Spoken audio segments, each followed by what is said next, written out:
இன்றைக்கி பார்த்துட்டிங்க அப்படின்னா ஒரு சிம்பிளான ஒரு பொரியல் தான். கடாயில் வந்து எண்ணெய் ஊற்றி கொஞ்சம் கடுகு, கடலைப்பருப்பு, சின்ன வெங்காயம் அரிஞ்சு போட்டு கொஞ்சம் வந்துட்டு கறிவேப்பிலை, அப்புறம் வந்துட்டு மஞ்சத்தூள், மிளகாய்த்தூள், மல்லித்தூள் வந்துட்டு ஆட் பண்ணிக்கலாம். சாம்பார் தூள் வந்து கொஞ்சம் வேணால் டேஸ்ட்டுக்கு நம்ம ஆட் பண்ணிக்கலாம். அப்புறம் நல்லா வந்து பிரட்டி விட்டுட்டு பார்த்துட்டிங்க அப்படின்னா இது கூட வந்து எண்ணெய் காய் சேர்த்துறோம் அப்படின்னா இன்றைக்கி கத்திரிக்காய் தான். கத்திரிக்காய் பொரியல் தாங்க. எண்ணெய் கொஞ்சம் பத்தலை, அதனால் எண்ணெய் லைட்டாக ஆட் பண்ணிக்கிறேன். அப்புறம் வெங்காயம் வந்து நல்லா வதங்கினதுக்கப்புறம் நம்ம வந்து கத்திரிக்காயை ஆட் பண்ணி நல்லா கலந்து விட்டுக்கலாம்.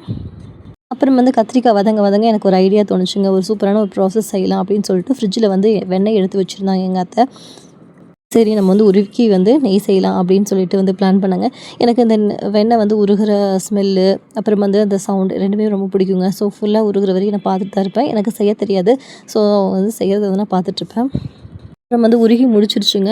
அப்புறம் இதோட வந்து கறிவேப்பிலை வந்து சேர்த்திக்கிறோம்.